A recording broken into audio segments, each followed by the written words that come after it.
All right, go ahead, sir. Okay, so let's call the meeting to order. 5:27 p.m. Can we have a roll call, please? Sir, so roll call. Chair Yuan. Here. Vice Chair Fung. Present. Julene is absent still. Hermes. Here. And Dana. Yes, here. Great. Okay. Agenda review. Any comments on tonight's agenda Or changes. or changes? No, seeing none. All right. Okay, no. Any public comment? Public comment. Were there any written comments or? Actually, we have Liza Normandy here. Are you here to our public comment? No comments, but thank you. Okay, sure. Written comments, Traffic Safety Commission email did receive something that was, it was something we had already addressed, but they had asked that we read it into the record, and I can provide some context after. It's from a resident, Ruben Martin. Dear Traffic Safety Commission, could you please read my public comment? I have not received any follow-up since my last public comment regarding the 150 to 200 airport bus stop concern. I want to bring a public safety concern to your attention. I take the bus at Baden and Airport to San Francisco to my job. 150 Airport Boulevard location is unsafe, has unsafe conditions for the last 2 years. The bus stop has gotten progressively more hazardous for ridership. The bus stop now is placed in a red zone.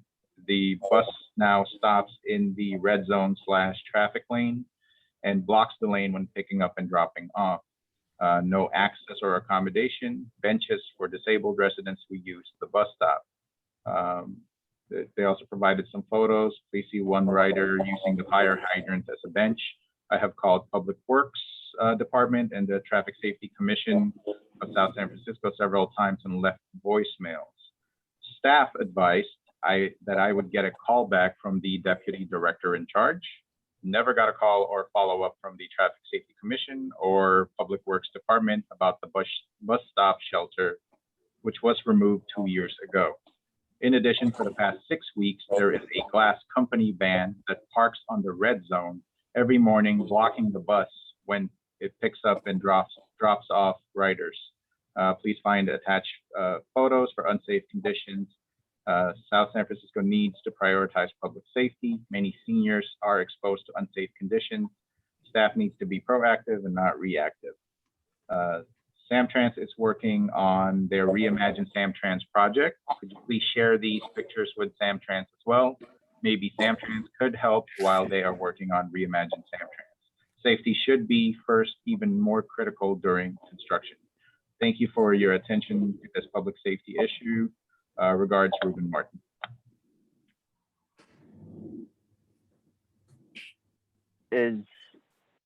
Who's responsible? I actually don't know the answer to this. Who's responsible for benches and shelters at bus stops? Is that the city or Samtrans?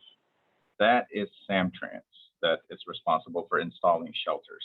We don't have the ability, nor do we own any of the kind of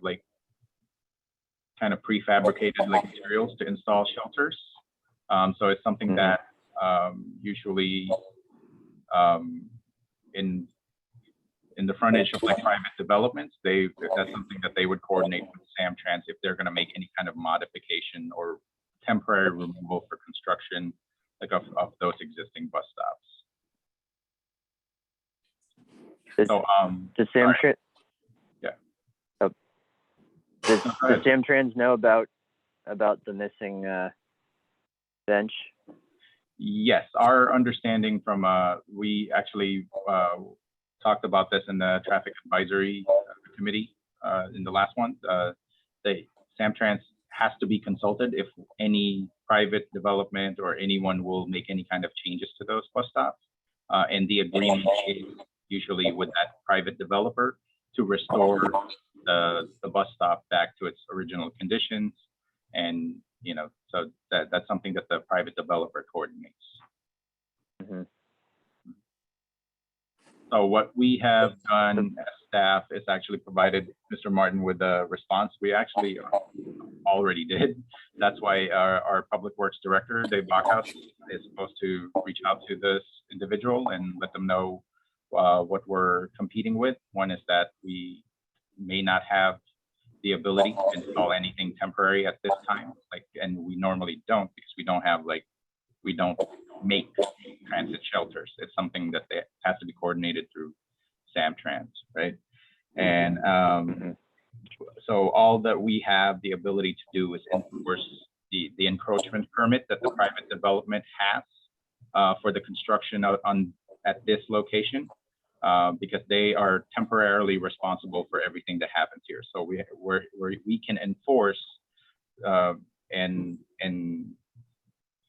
essentially like slap on the hand for them about blocking the bus lane, and making sure that if they have vehicles, that is fully in their construction zone and not out into the public right of way. So that's what we have powers to enforce. But in the meantime, I don't think in the meantime, can we find another solution for the riders? The same way that we accommodate the permits and for the construction, we also should be mindful of the riders. I think they're as important as the construction happening. Right. My understanding, the 200 Airport Boulevard will take another 2 years by the time it's completed. So it will be very sad to see these riders go through this winter with nothing. I think if I understand well, that comment from this rider is, even something temporarily, can that be the city, even though it's not responsible for the bus stop shelter, the original, can the city have conversations with the developer to provide a bench? Seeing somebody sitting on the hydrogen, I think makes a statement there that we need to have a bench of any kind. Right. I myself participate and Dana on the Reimagine Samtrans, and that is one of the questions that the residents had, that where is this reimagining? It should start with the bus stop to make it more attractive and friendlier. And that 150-200 Boulevard could be an opportunity for us to, because that is probably the busiest bus stop, at least on that corridor. Is any, instead of, we can say Samtrans responsibility, and they could be, I don't know, but is any possibility that we can work all together and make a resolution for this? A temporary bench would be helpful. Is that possible? I would think so. So I'll mark this as something to follow up on with the Traffic Advisory Committee and actually our Public Works staff, just to kind of see what can be possible. Because right now, again, like there's an encroachment permit that the city issued with the developer so that they can, do their construction work. So, they removed the shelter, not the city, right, as part of their construction. There's got to be a way to see if they can provide seating at least for the duration of the construction. So we'll talk to the right people internally. And you will update us on that? Yes, sir. Okay, thank you.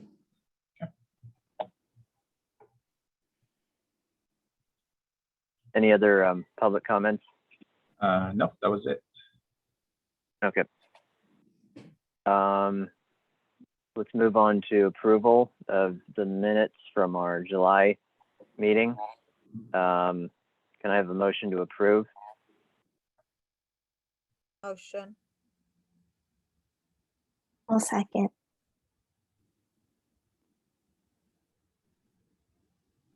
We'll do a roll call. Chair Yuan, Yes. Vice Chair Fang, Yes. Jolene is absent. Commissioner Monzon Here. and Commissioner Barca. Yes. Minutes are approved. Excellent. Okay. Items from staff. Number 1, TAC meeting report. So we had a few, sorry, trying to pull up the meeting minutes from the latest TAC meeting in July. Again, Traffic Advisory Committee, everybody can see that? Yes. Traffic Advisory Committee, internal staff,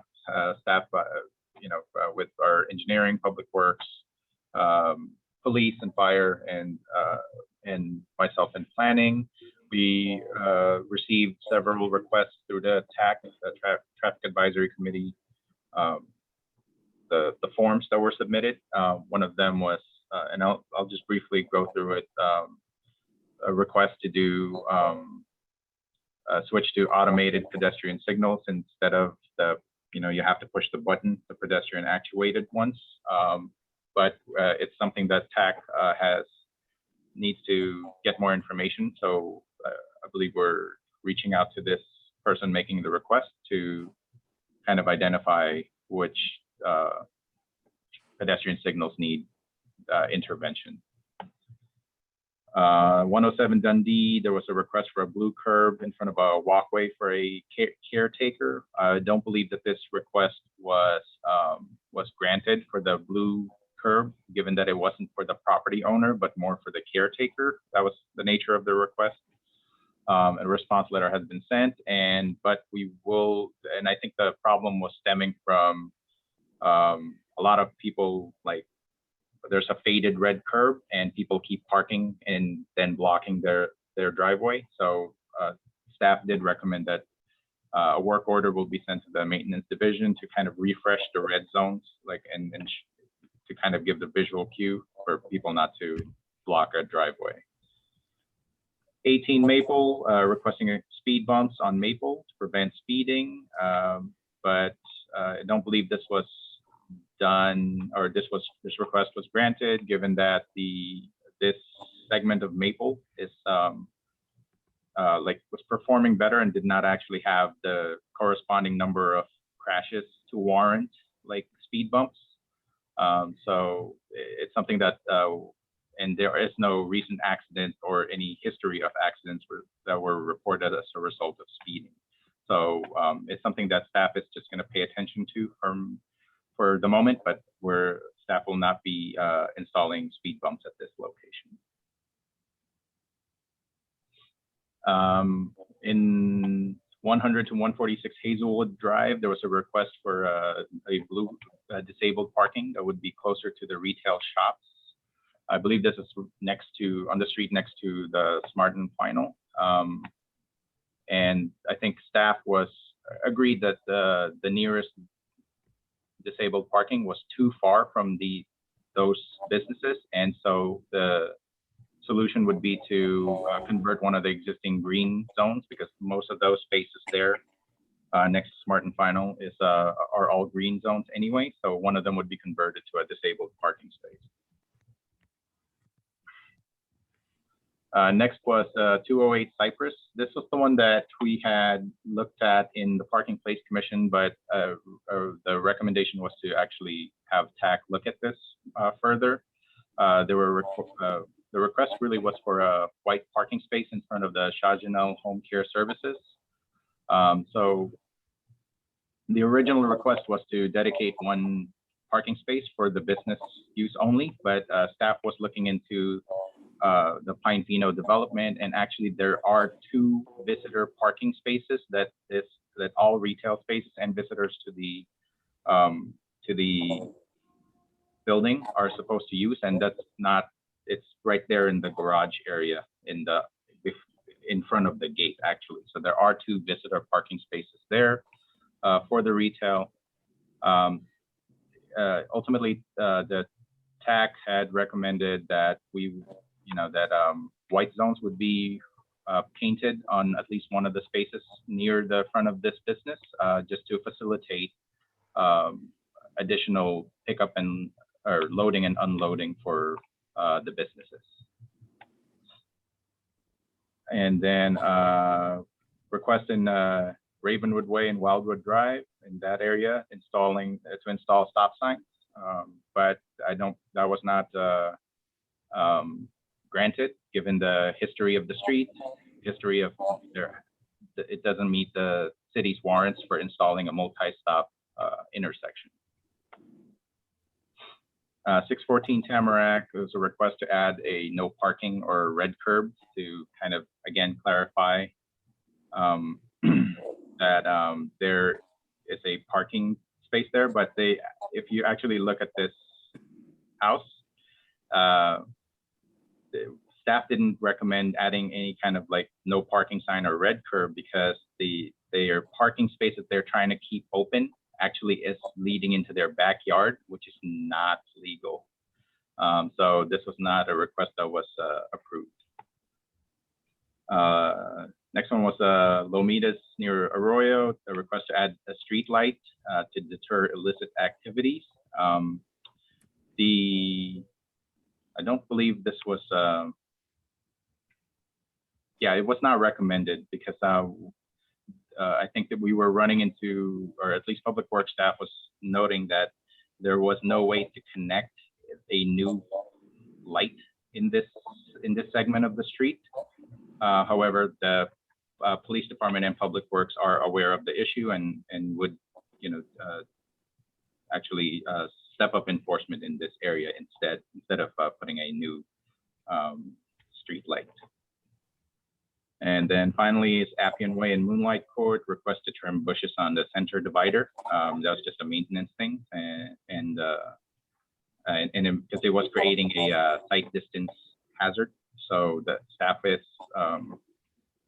notifying the Parks Department on that one to make sure that they prioritize this in their maintenance activities.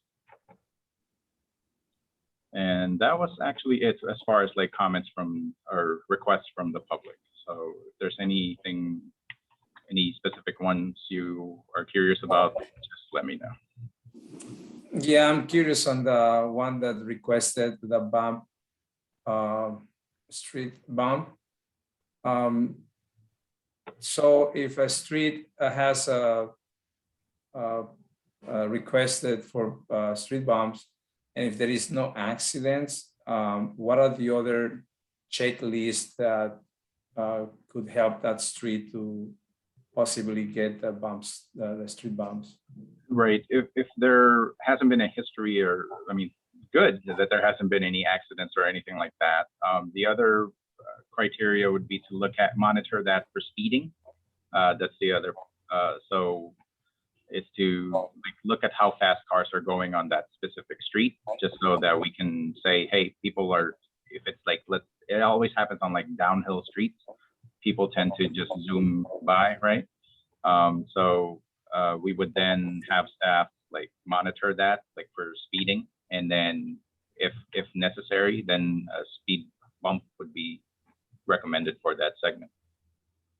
And do you monitor with these electronic boxes that they have a speed limit? Is that what monitors, or what is the system? That's a good question. I don't know what it is for South City. I'll have to follow up on that, on what we actually do. But the boxes that you might see may be just like the speed, like feedback machine, like a radar. But in terms of actually looking at how fast cars are going, I believe Public Works has a different way of monitoring that. Okay, thanks.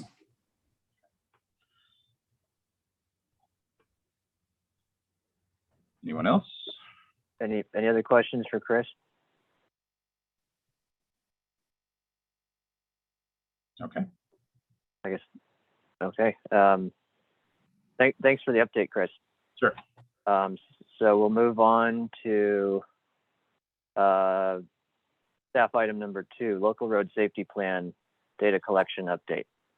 Actually, Chair Ewan, I thought you might take the lead on the update to the commission on this one.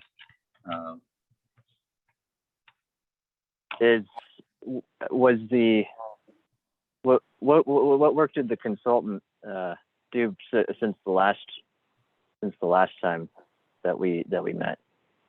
The work that the consultant is doing is that they've done a kind of identify the, let's say, 10 intersections across the city, which has the highest number of recorded crashes by the police, and then look at those intersections and recommend what, possible remedies that, like standard, like remedies that a city can do.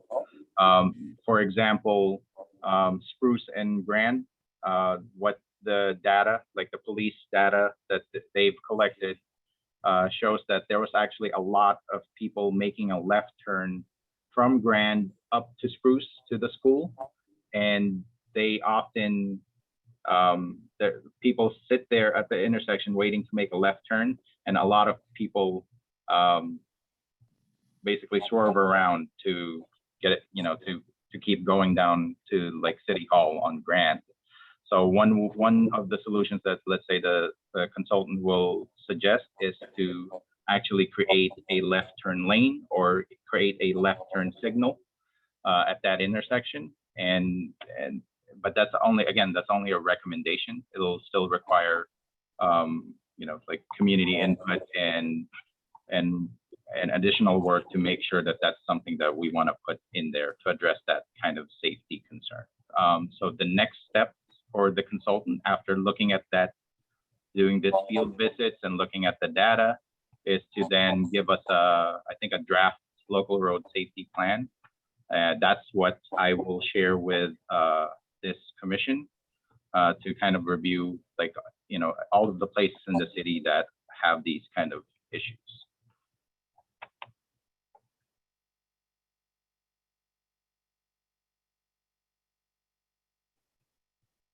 So, Chris, is this more like a reactive approach, or is both proactive and reactive based on the data? I would say it's both.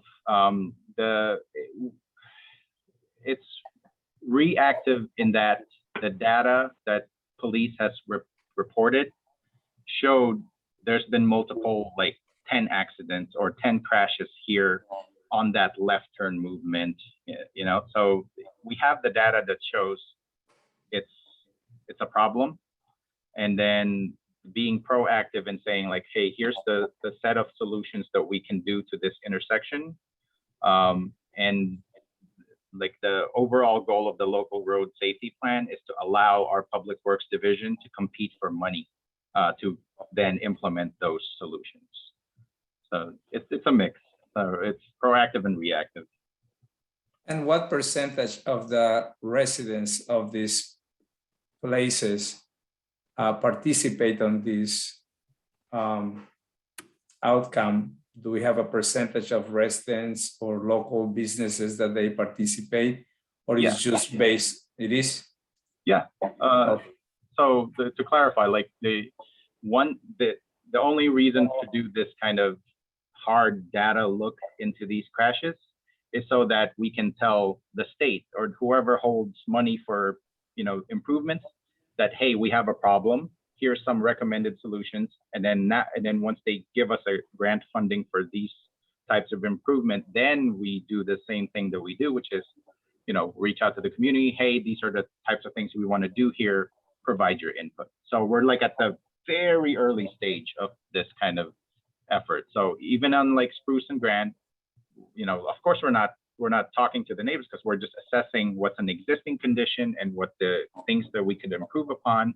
And once we get that identify that Spruce and Grand, then we can get funding and say, hey, we have a problem with Spruce and Grand. Then we can workshop it with the neighborhood and in the same process.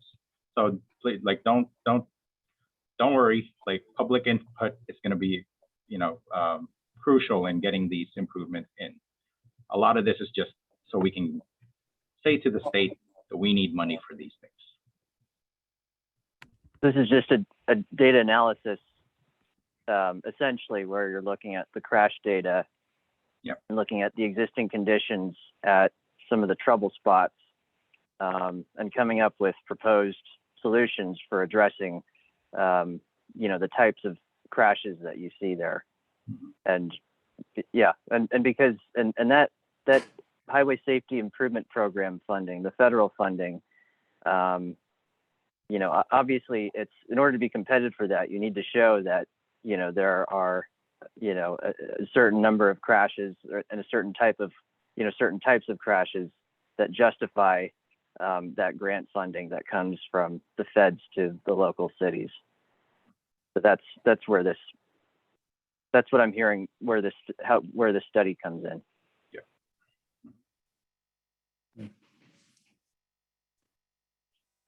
So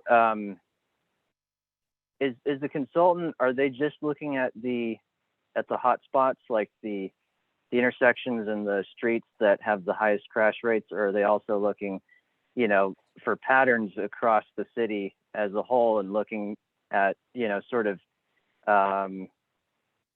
trends in terms of types of crashes that happen at certain intersections, and recommending, like, low cost solutions based on, so like a systemic analysis where you're looking at the network as a whole, and looking for patterns in the types of crashes that you see, or is it just looking at the hotspots?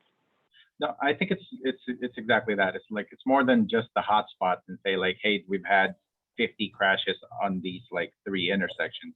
It's looking at the more, like the citywide approach is that like, hey, like where are cars coming, not necessarily coming from, but like, where are these, like kind of not more than the hotspots, more like the segment of like the street, and say like, if we do these improvements at this intersection, does that like make it worse or better for the entire segment? I believe that the consultant is looking at both of those things.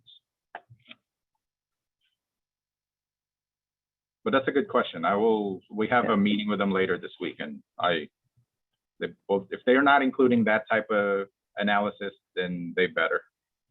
Because that's yeah, important. hopefully it's, Yeah, that's important to us for when we take on the Vision Zero. Like this is the data we're going to rely on, and for Vision Zero, it's more like we're looking at the bigger picture. Like it's not just like this intersection and these these segments, but we're looking at, hey, this neighborhood needs these types of things. So right. And we need that information for when we start our work, like the Traffic Safety Commission. Because ideally you wouldn't want to sink all of the financial resources into addressing just a few intersections when there are more cost-effective ways of spreading that out across the whole city. So where you could look at, for example, if you have a lot of like pedestrians getting hit by cars turning right, you could look at all the locations where that happens a lot throughout the city and install no right turn on red signs, for example. That would be a low cost solution that could be spread, across the entire network, as opposed to, so I guess, it'd be great to see if they would also, look at that systemic approach as well, in addition to focusing on the specific, high focus areas. Right. Okay. All right. We'll make sure that they. And can you request them to take a look that area that resident requested, the 150 to 100 Boulevard? They should take a hard look to, how that area could be improved. Now there's still development. We have an opportunity to get, we don't want to wait until the crash happened. And I want to mention something. This happened years ago. You guys are very familiar between Brisbane and South San Francisco. And I don't know, maybe 10 years ago, there was a mom and a 14-year-old daughter. They were coming from Brisbane area, and they got into a crash and they died on a Sunday. So it happened, that accident, a fatal accident, to actually have the divider that we have there, because the visibility is hard when you're going around the hill. And that event is stuck in my head for you know, every time I drive in that area, which I do often, it just brings me that it took a life. It just took the life of two people to have this divider, which it doesn't have a fence. It has some sort of a divider with some yellow flashing devices. I just wanna, you know, if you can pass on to that local road safety plan group to have a hard look into be more proactive than reactive. I just, for some reason, I don't know too much about it, but just what I'm hearing from you both, I'm just taking it that it's more reactive. I like to be more proactive, if possible. I know we'd have to prove it to the state to get the money, but just be mindful of that. Yeah, as a practicing engineer for Brisbane, you know, that's obviously we try to be as proactive as we can, you know, and obviously a lot of what we do tends to be reactive based on, you know, a crash that has happened. But we do try to be proactive as much as we can. It's challenging, you know, because we can't predict the infinite number of, you know, the infinite possibility in terms of crashes that could happen. I mean, you know, and it's kind of like chasing. It's like chasing a never-ending problem. And from an engineering standpoint, you know, unfortunately there's only so much we can do, but we definitely try to, in my work, we definitely try to be mindful of, you know, being proactive when we can, even though it is tough to, and then again, competing for grant funding at the state and federal level, it's like you kind of, you need the data to be able to them, you need to be able to provide data of past incidents in order to get the money, because you can't just point to a road and say, you know, there's the potential for something to happen. You know, when you're competing with so many other agencies. So yeah, it's a tough balance to crack. But you know, but I'm glad that that South San Francisco is putting together this local road safety plan to, you know, it might be reactive to past accidents, but it'll be proactive to any future incidents that could possibly occur.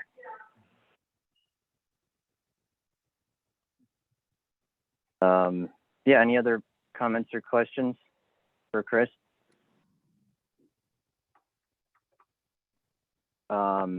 Okay, if there's nothing else, we'll move on to items from the commission.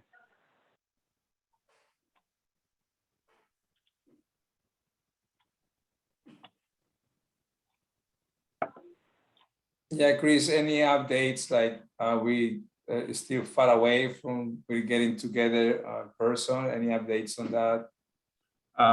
And also, do you have plans to replace Jen, or what is you're going to just do it both, or just curiosity to see what's ahead? So the update is, I'm sure you all know that Jen Rosas has left the city. We definitely miss her. I definitely miss her because she does a lot of the work before the commission. Now that's on me and Adina. So right now we are still scrambling and figuring out how we can replace Jen. But for the time being, like the minutes, the agenda is just going to come from me or Adina moving forward until we figure out the clerk situation. And right now, like just be acknowledging the outside world, like Delta variant surging. Like I think the comparison I heard was that if we were still in the state's colored tier system, we'd be worse than purple right now. So, you know, like there's a lot to kind of consider in terms of moving back to in-person meetings. Other commissions, like the Planning Commission, is staying remote for the most part until the end of the year.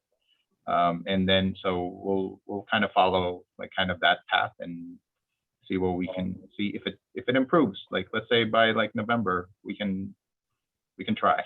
Yeah. But for now the plan is we'll stay remote until till the end of the year. Okay, thank you. Yeah, I guess it is best to stay remote. I know at the beginning of June, things were starting to look really good, and I was getting my hopes up that we'd be able to meet in person again, but I guess we'll have to wait a little while longer, unfortunately.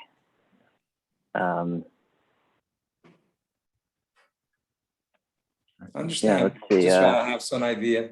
That's great. Yeah. Thank you. Anything All right. If there's nothing else, I guess we can adjourn. I'm still at work, so I guess I'll be getting back to work. And let's see, it's 6:03, and we'll see each other in September. All right. Thank you, everybody. All right. Thanks, everyone. Thank you, everyone. everybody. Have a good night. Good night. Bye, everybody. Night. Thank you. Bye. Bye.